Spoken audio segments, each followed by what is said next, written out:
జగ్గపేట పట్టణంలో ఇది మంచి ప్రభుత్వం అని చెప్పి కార్యక్రమాన్ని చేపట్టాం.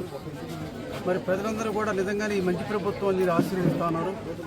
ఈ ప్రభుత్వం మా ముఖ్యమంత్రి చంద్రబాబు నాయుడు ఇండియా ప్రభుత్వం ఏర్పాటు చేసిన తర్వాత ఏ విధంగా మంచి పనులు చేస్తామని ప్రజలందరూ గమనిస్తామంటే, ప్రత్యేకంగా చాలామంది యువత ఉద్యోగాలు లేక బీఈడీ చేసి టీటీసీ కంప్లీట్ చేసి ప్రభుత్వ మరి ఉపాధ్యాయ ఉద్యోగాలు లేక ఇబ్బంది పడతామంటే మెగా డిఎస్సికి క్లియరెన్స్ ఇస్తున్నారు. త్వరలో మరి 16,000 పైన ఉద్యోగాలు కూడా టీచర్ ఉద్యోగాలు వస్తాయి.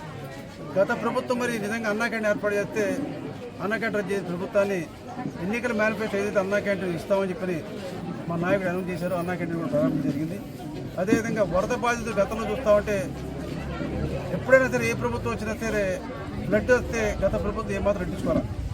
మన ఫ్లడ్లో కూడా విజయవాడలో అంత బీభత్సం జరిగితే వితిన్ డేస్లో దాన్ని క్లియర్ చేసి ప్రజలు ఎటువంటి ఇబ్బందులు ఏమిటి చేసినప్పుడు మన నాయకుడు చంద్రబాబు నాయుడు గారు.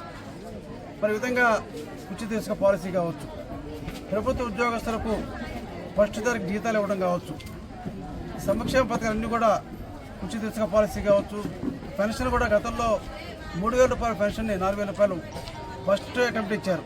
గత ప్రభుత్వం 1,000 రూపాయలు పెంచడానికి 5 ఏళ్ళు పడితే ఈ ప్రభుత్వం తర్వాత ఇచ్చిన హామీ 1,000 రూపాయలు ఒకేసారి ఇచ్చి గత 3 నెలల జీతం కూడా కలిపి పెన్షన్ ఇచ్చిన 7,000 రూపాయలు కూడా జరిగింది. అంటే ఈ ప్రభుత్వం ఇచ్చిన మాట రాష్ట్ర అభివృద్ధి, ప్రజా సంక్షేమం, మౌలిక సదుపాయాలు ఏర్పాటు చేయడానికి ఈ ప్రభుత్వం కట్టుబడి ఉంది.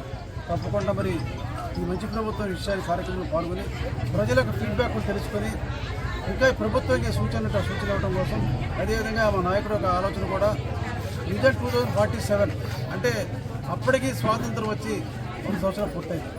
అప్పటికి స్వర్ణాంధ్రప్రదేశ్గా ఈ రాష్ట్రం మరి భారతదేశంలోనే కాదు ప్రపంచంలోనే గొప్ప రాష్ట్రంగా ఎదగాలని చెప్పి ఒక విజన్ ఉంది.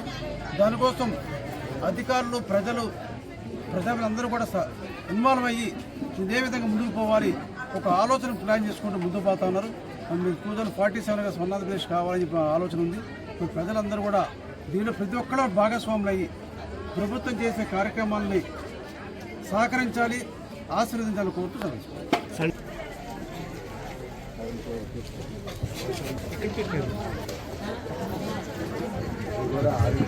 లాస్ట్ టైం ఎమ్మెల్యే గారు కూడా ఆల్రెడీ